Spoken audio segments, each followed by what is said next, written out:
It's your boy K-Dog here, and New Japan Pro Wrestling Dontaku Night 2 has concluded. Well, let's just get right into it.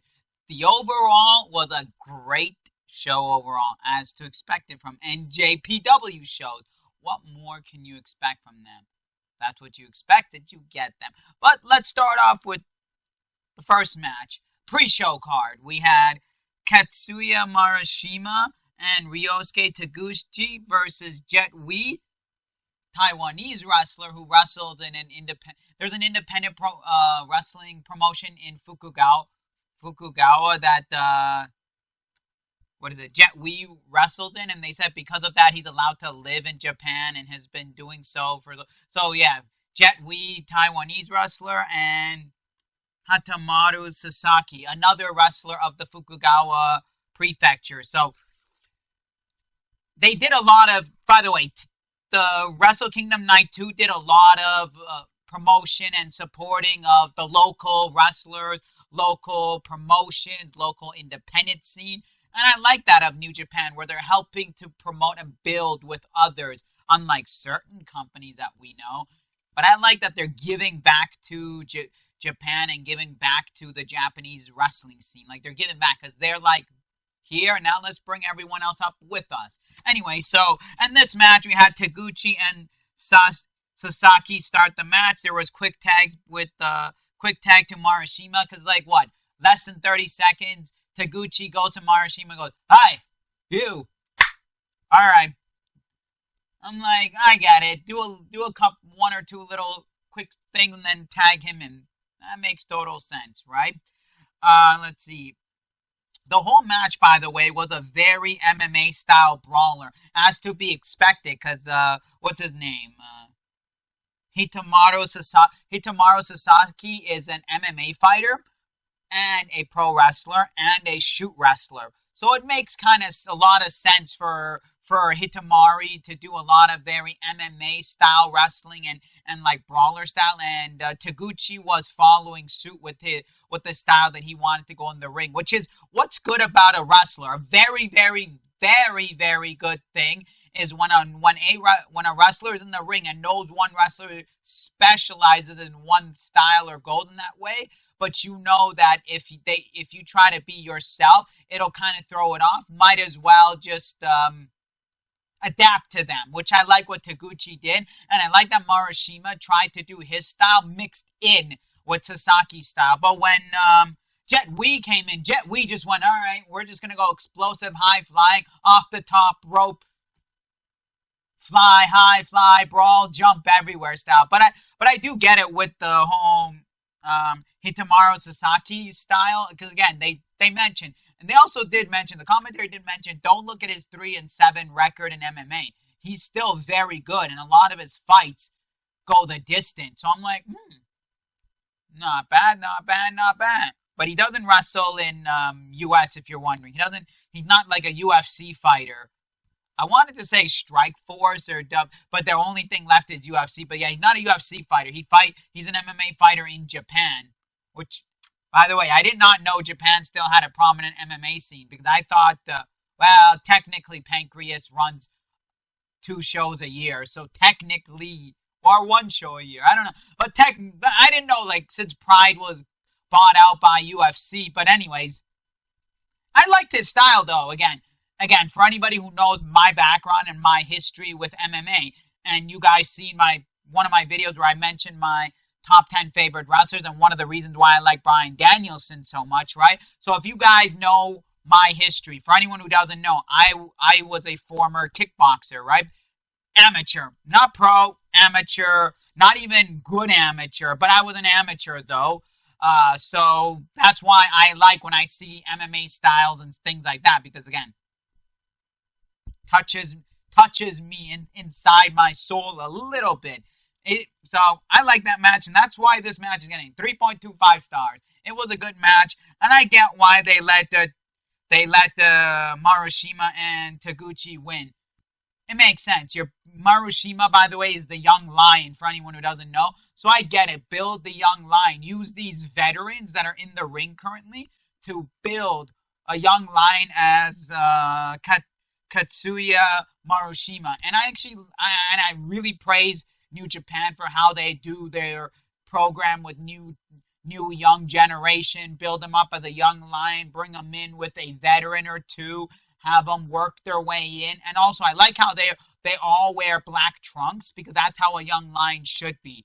Black trunks so you can identify that they are a young lion, and then once you graduate as a young lion and you become your own, then they allow you to get your gear in check, which I love that they do that.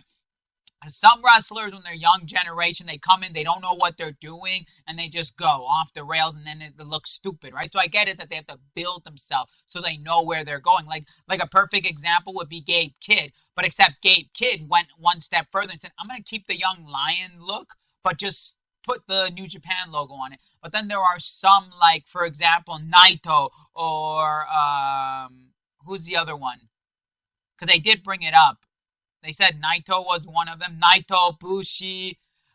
They came in with immediately as soon as they were allowed to go. They completely went off the rails with their style. Or like Goto or Shinsuke Nakamura, because these guys also came through the Young Lion program too, right? So, but then there was that, and then there's the Gabe Kidd one where it's like I'm just gonna keep that to pay homage to where I came from, right? So I like how the New Japan system works for it. But now we're going into the main card. I've been rambling a lot about the Young Lion, but going to the main card, the first match we had War Dogs, Taichi Ishimori and Gato versus Batan Buruda and Mentai Kid.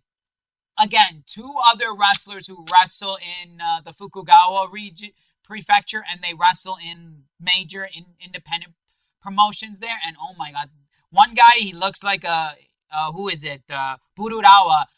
Bururawa, he looks like a toy doll, if you will. Like, you know, like those old school, when I say old, I mean like 1940s, 1950s looking dolls with like the cheeks and like the little like they move like this. Like kind of like if think about like in Christmas time when you see the Nutcracker or like a Raggedy Ann doll, but more like, you know, like a more stiffer version, if you will. And it was funny. His gimmick is comedic. I've never seen him wrestle because I don't really watch Japanese indie wrestling. But soon, because I actually do want to watch a lot of Japanese independent wrestling. And I learned later on, we'll get on. I'll learn something new, which some of you might know, some of you might not know. But and then Mentai Kid, he wears a mask. Japanese wrestler under a mask. This is for anyone who doesn't know, who didn't watch the show, that doesn't know who they are. Match was pretty good. It was average. It wasn't the greatest match, but it was good. It was averagely good, right? We had Taichi and Mentai started. It was a fun match. Everything went. Everybody showed their moves. Also, I was surprised because as commentary did mention that why is Taichi Ishimori willing to wrestle tonight, knowing that he had a chair explode on his head, he was busted wide open, gushing blood, and not only that, he was beat to hell and holy back. But I get the story that they're telling, like War Dogs are not going to give up, that kind of mentality, which I like that they're building that in the War Dog version of the Bullet Club, which has slowly become almost my favorite version of Bullet Club. It's not as good my favorite because it's close second, if you will, because my favorite version of Bullet Club is the Elite Bullet Club, which is the Good Brothers, Cody Rhodes. So Good Brothers, Cody Rhodes, the Young Bucks, Good Brothers, Cody Rhodes, Young Bucks, Kenny Omega. I believe Adam Cole was in it for a short period, and then they kicked Adam Cole out. AJ Styles was in it for a short period, and then they kicked him out. So I like that version of Bullet Club, but after AJ and Adam Cole were kicked out. And the reason they were kicked out because they were leaving to go to WWE. So it kind of makes sense because that was a story that they told every Bullet Club member was like, oh, you're leaving to go to WWE? Huh. Okay, then. You're kicked out of Bullet Club. It's not like they do it on screen like, oh, you're leaving for WWE. They just kick them out. And then they, you know. So I kind of like that version. But this version of Bullet Club is a very close second. I give this match a 3 stars. It was fun. At the end, Taichi rolled up Buruda. One thing I'll say about Buruda is his one of his moves took a little too long. Like, I don't like those types of moves. Like, for example, if anyone knows Scotty Too Hottie, right? If you guys remember the worm, that took like about a minute and a half to do. A little long. In real life, the fighter would have gotten up by now. You know, the Rock's people's elbow is not bad because it's a 30-second move versus a 1 minute more. This one, he's like dancing away like a doll for like a whole minute and a half. And then he goes with the. I'm like, what is this? I don't like those things. But it's funny. I get it.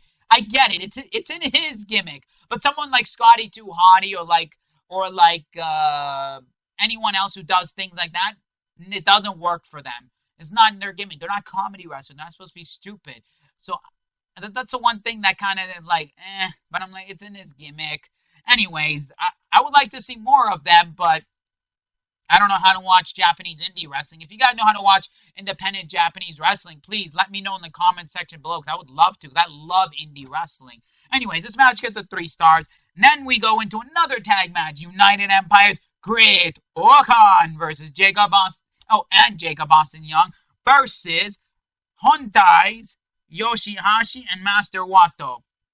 Now, match starts with a brawl. Literally, they just started off with, before the bell even rung, everybody went in, boom, boom, boom. The referee's like, hey, hey, hey, hey, hey, hey, hey, hey, hey, hey, hey. No one's listening. So the referee's like, bell. So the bell rings, and then they go in and try to separate everyone. I'm like, okay, something here. Hontai and United Empire don't like each other, huh? But then it makes sense, because think about it. In the main event, we have Callum Newman versus Hontai leader Hiroku Goto. Does it not make sense why they're doing this thing?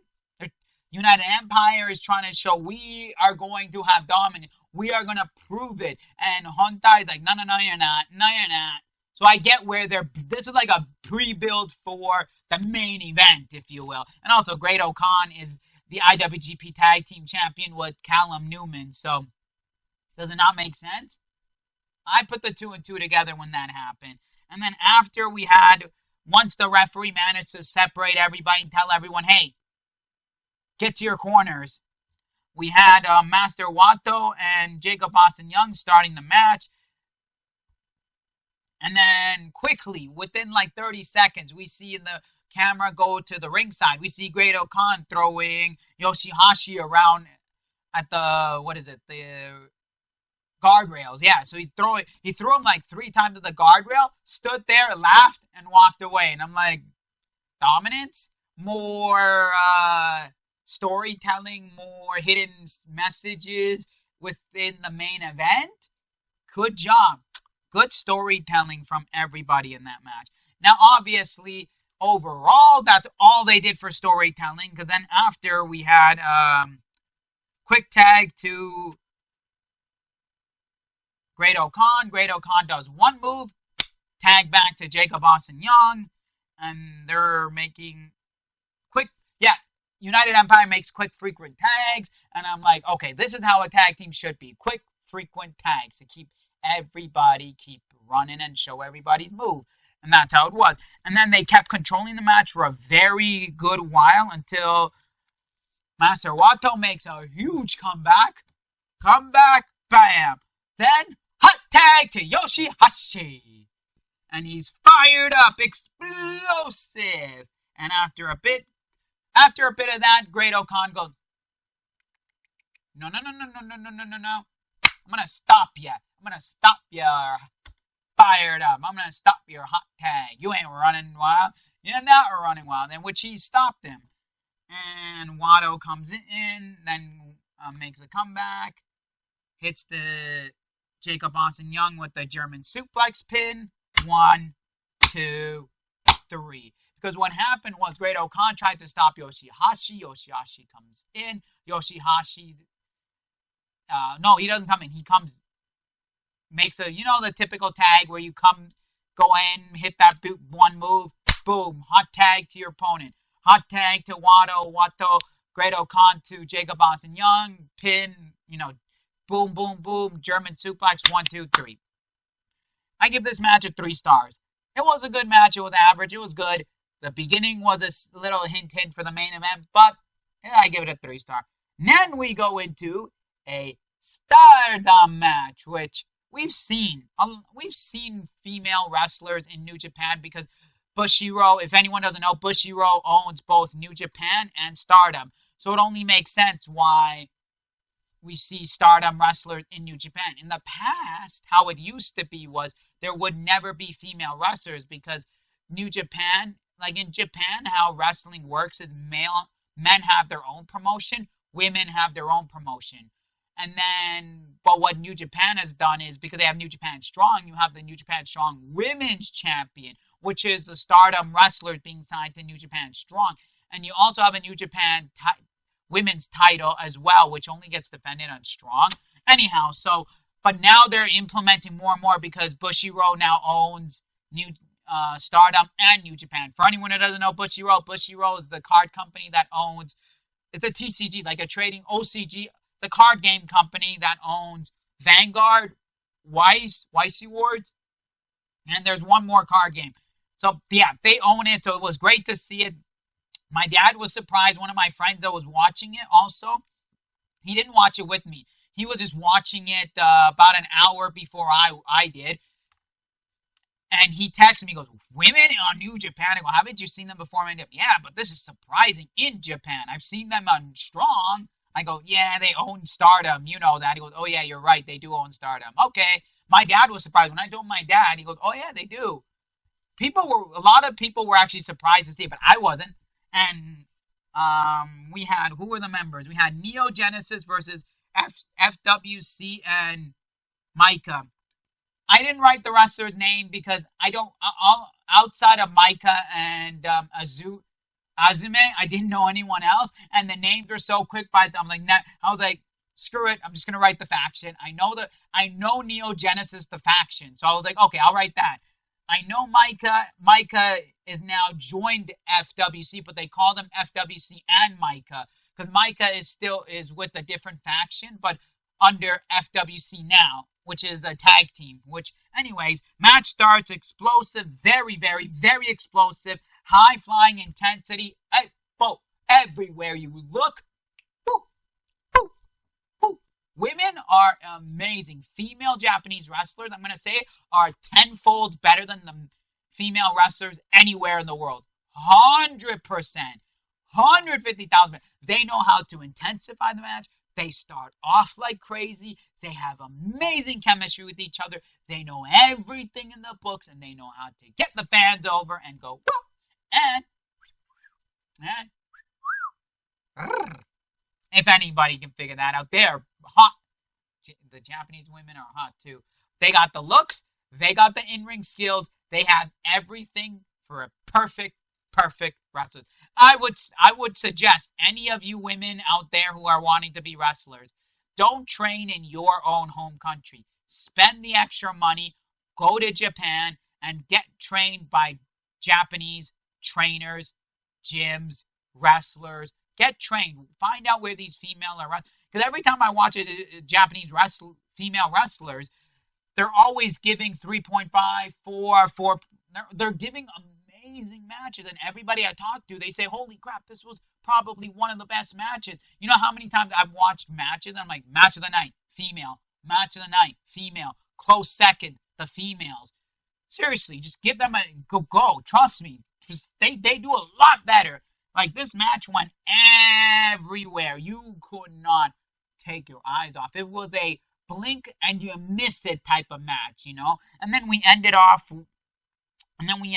with Hasuke hitting a brainbuster, going for the pin. 1, 2, 3. This match had everything. And I was like, wow. And then also during that match, I was looking at some of them like, damn. I wish I was the one taking those beatings. Not in that way, if you know what I mean. Like to a point of like, they're so good that they could even make someone like me who doesn't know how to wrestle look good. That's how good it was. That's what I'm saying. So I'm giving this match, I want to give this you know what? I was going to give this a 3.75 because I was torn between 4, 3.75. But you know what? I'm going to give this match a 4 stars. 4 stars. See? 4 stars. 4 stars all around for the female Japanese wrestlers. So seriously, any women out there that are training to be wrestlers, yes, if you don't have the money, I get it, but spend the extra money. Go train there. Learn to wrestle there. Like, I'll give you a perfect example. Look at Io Sky. Look at Kairi Sane. Look at Asuka. You know, these names that went to WWE. Look, from Stardom. From, well, just some of them from Japan, but mostly Stardom. Anyway, they came from Japan. Look at how amazing they are. Why are they the most over wrestlers next to other names that are over because of their gimmick, right? Think about it. Think about it for a second. Think about in the past. Think about names like Bull Naito. Why were they so over in America? Because again, they trained in Japan. Why were they more over than any other female counterpart? Think about it. Why do you think the top ranked female wrestlers for their in-ring ability are always Japanese female wrestlers? Think about it. Think. You'll get farther in the industry than you ever did. Trust me. Anyways, then we go into the next match. We had ELP and Bolton Oleg of Hontai versus Don Callis families, Konosuke Takeshita and Rocky Romero. And again, for anyone who's still doubting, give Konosuke Takeshita a chance. Trust me. Trust me when I say this. Takeshita is the future. Anyways, this match was a good match. ELP and Takeshita start the match. This was a fun match. This went everywhere. Everybody showcased everything. At the end, we had Bolton Oleg hit an F5 and then a kamikaze on Rocky Romero. I was like, when he did the F5, I was like, huh? F5? Whew. Oh, okay. So I thought maybe that's going to be one of his new finishers, because in Japan, they don't have signatures. They have signature setups, but they have like 2 or 3 finishers. So I thought, is he going to be one of those that are creating? Nope. He just went for the kamikaze. 1, 2, 3. I'm going to give this match a 3.25. I know a Takeshita match should get a 3.5, but Takeshita, again, you have to give him a chance. Anyways, next we had, oh my god, I was like, can't believe it. I cannot believe my eyes. TMDK, and why I just say TMDK, because it was everybody from TMDK versus, holy crap, Tajiri. I never thought I'd say this. I never thought I'd see Tajiri in a New Japan ring. Huh? I'm like, wow. But then they did bring up with Tajiri that he runs an indie promotion in the area. And I was like, whoa, Tajiri has his own independent promotion. Huh. No wonder. But I was like, damn, the guy looks good for his age. Other than the gray hair, damn, he looks good for being almost 60. Wow. Good for you. And he could still go. I was like, wow. Anyways, Tajiri, Ryoha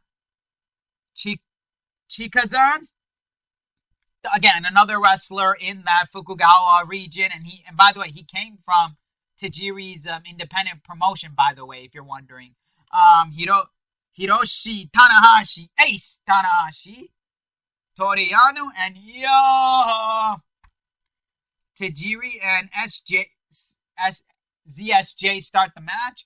I was like, woo-hoo! Wow.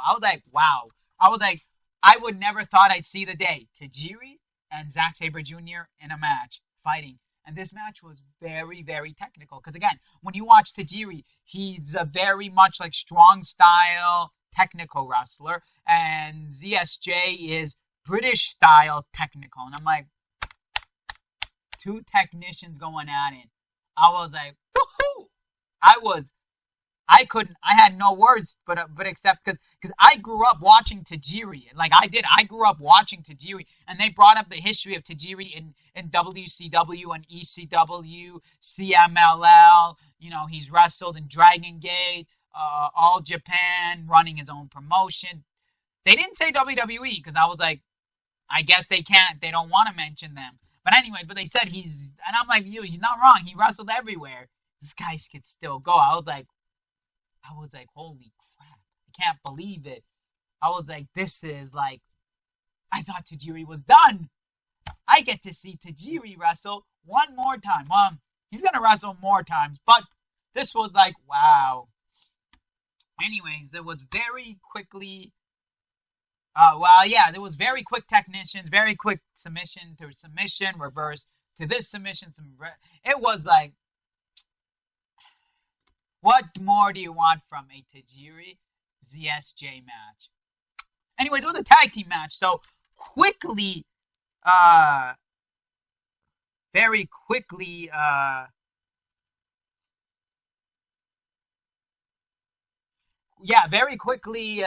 Tajiri tags Yoho. Yoho comes in, looks at ZSJ.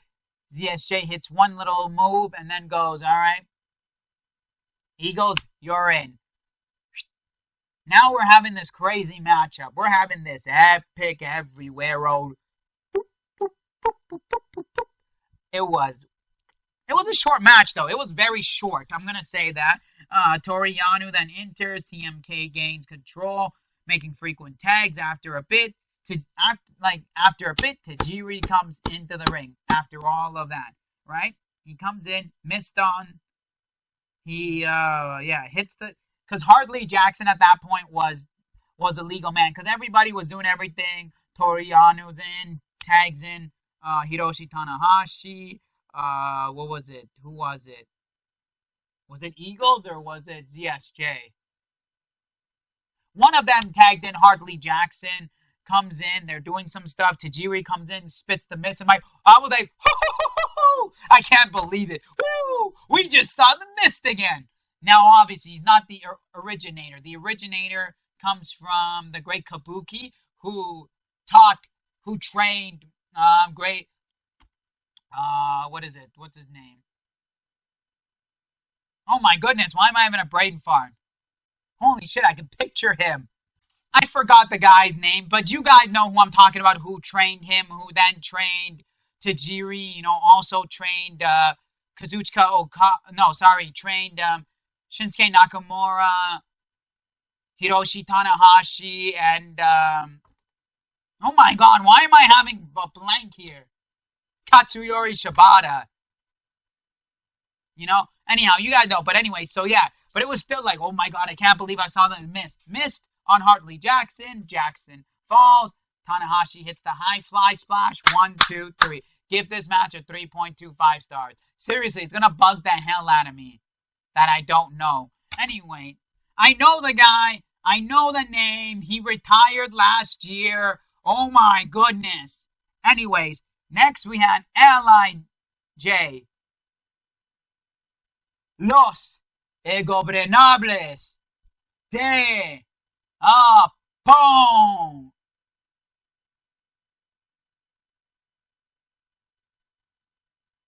Hontai versus Hontai, and just four guys: Shota Umino, Tomohiro Ishii, Taichi, and Taka Michinoku.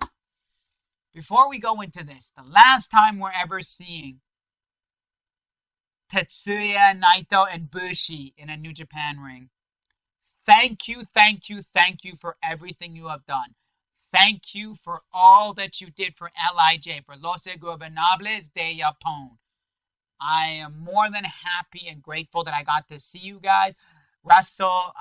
Yes, I actually did get to see Tetsuya Naito wrestle live. I got to see Hiromu wrestle live. I got to see Bushi wrestle live, because on Forbidden King for AEW New Japan Forbidden Door. So I am so happy that I got to see Los Ingobernables de Japón, the full unit. I am happy that they came. And I really thank you for everything you've done, and all the best wishes in your future endeavors, and wherever you go. I hope to see Los Ingobernables de Japón back again in New Japan. And also later on they did their pose, they did their things. It feels like they might be done as a unit. What will we see in the future? I don't know. But thank you.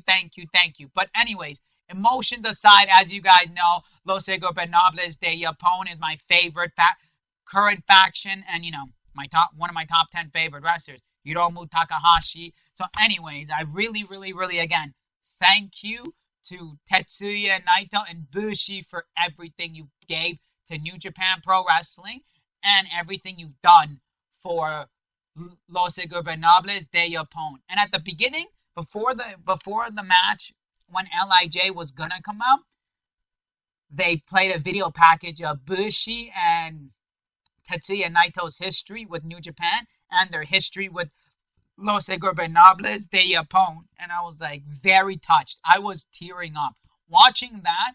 It brought tears to my eyes. I was like, this is like right now. It's like I'm trying to hard to hold it in for you guys because the emotion aside, it was a very beautiful moment. They spoke about how Tetsuya Naito came in, and when he came in, he worked his way up at a young age. He won the New Japan Cup.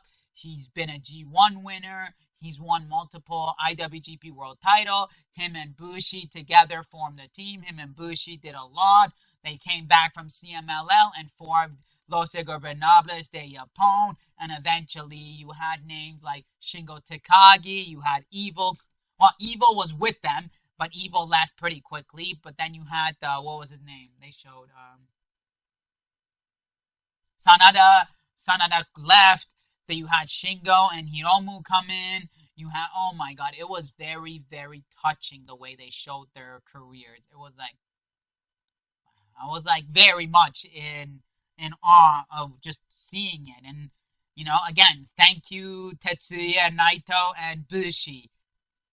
Arigato, arigato Bushi-san and arigato Naito-san.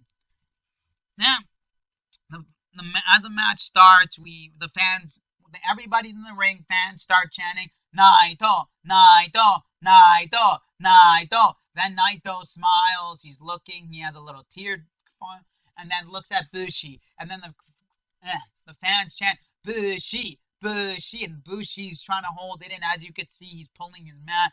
And I was like, this is very, very emotional. Match starts with Naito, and then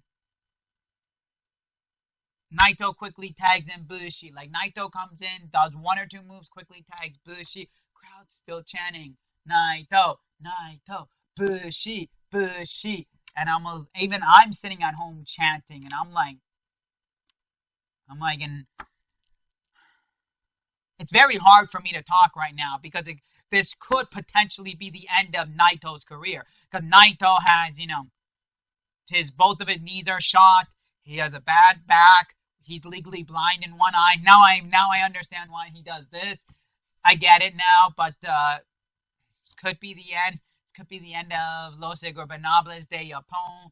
Bushi says he got two offers from two different promotions, but he's not even sure if he even wants to take it. I was like, oh my god, because they did bring up the fact that Bushi was about to, he was literally about to quit wrestling completely.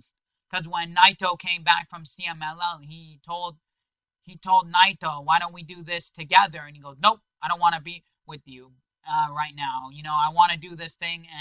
But they also brought up that Bushi and Naito, this is why they're very close friends. They both went to the same high school.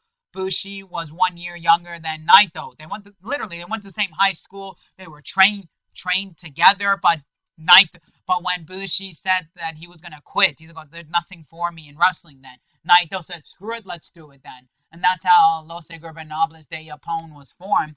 And I feel like this might be the end because Bushi has mentioned it, that without Naito, what's the point? And I get it because they trained together. They went to the same high school together. They trained together. They came to New Japan together, but they went their separate paths when Naito went to CMLL for a bit, came back. Bushi went to CMLL, came back, and then back again together. Like it's almost like a unit. Like they're like brothers in arms, if you will. And it's kind of hard for me to imagine that Los Ingobernables de Japón might be over. We might not see Tetsuya Naito and Bushi again.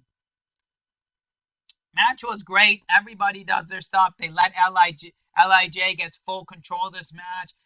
Enter Shingo Takagi. They let Takagi get the pin with the Burning Dragon. 1, 2, 3. They do their pose. Once again, arigato, Naito-san, and arigato, Bushi-san. Arigato for everything you brought. And if this is truly the end, I am glad that I've got to see you guys have your run, and I am glad to have seen Los Ingobernables de Japón. Anyways, next we go into the... Oh, I'm going to give this match a 3.75 stars. I added the 0.5 for emotion. This match gave me so much emotion, and that's what wrestling should do. It should pull out the emotions in you, make you feel things, emotional power, which is what this match did. 3.75. Next, let's just move on emotions aside. Let's move on to the next thing. We have the IWGP Global Heavyweight title match. We had Yuya Uemura versus Yota Tsuji. Oh, by the way, LIJ won that match. Match starts with each of them hitting their moves. They're reversing, submissions, back and forth. Tsuji going after Uemura's arm. Uemura going after Tsuji's leg. Both of them selling like, oh, my arm, oh, my leg. They were in a lot of submission holds, trying to see who could tap who out. There was figure 4 leg locks like 3 or 4 times. And I understand why Tsuji wasn't here during this one, because he had his match next after this. So all of this goes down, you know, leg lock this, arm bar this, arm slam this, dragon screw, arm takedowns. They go back for outside for a bit, go into the ring. There are rope breaks, this, that. It was very technical, brawling, everything, you name it. This match is getting a 4.25 stars. This one was a very good match, and Yota Tsuji retains. Thank you. And then after the match, LIJ comes down. Los Ingobernables de Japón comes down, does one final look at everybody. They put their arms up one last time. And one last time, do one full unit pose.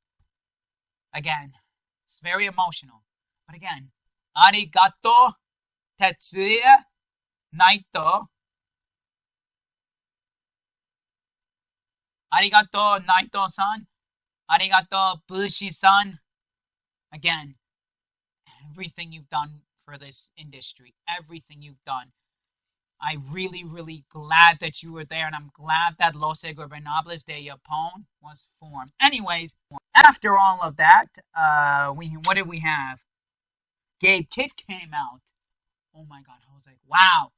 Gabe Kidd comes out and says, you might have won tonight, but back in Osaka, you did not beat me. So, because you didn't beat me, because it was a draw, I want my match at Dominion. And Tsuji accepted. And I was like, holy crap! Gabe Kidd versus Tsuji at Dominion? Bro! Holy bro! What do you... Yo, I'm like... I was like, yes, I'd love to see that. Let's go. Now, we're going into our main event of the evening. We have United Empires, Callum Newman versus Hontai leader Hiroki Goto. Retain champion Goto. Match starts explosive. They quickly go outside and fight. They fight for a bit.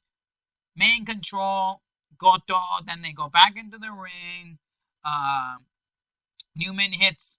Oh, they go back into the ring. They do some stuff. After a bit, Callum Newman hit. They're both on the apron. After a while, this was a holy crap moment.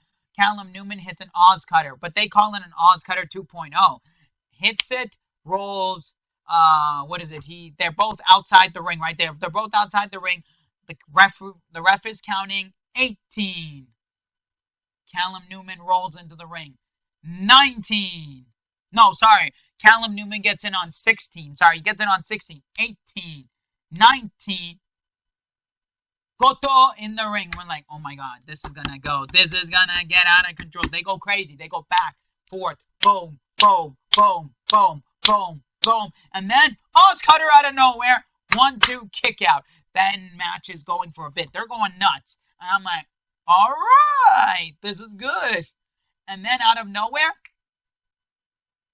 Callum Newman hits a Rainmaker. And the commentary mentioned that Callum Newman's the last person in New Japan to take a Rainmaker from Kazuchika Okada. I'm like, that's a good fun fact.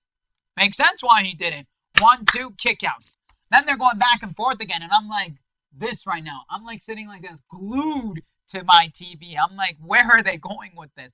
My dad, by the way, looked at me and said, you think Newman's going to win this?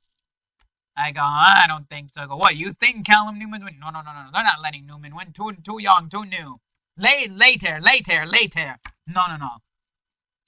Goto is winning. And I'm like, Goto? Yeah, Goto. Goto then hits his own Rainmaker, 1-2 kick out. Then Goto hits another move. My dad's sitting there saying, finish. 1-2 kick out. I'm like, it's not finish. He didn't hit his finisher. Then after a bit, GTR. 1, 2, 3, finished. As Goto celebrating, guess who comes out? Zack Sabre Jr. He comes out and looks at Goto and says, Goto-san, congratulations on your defense.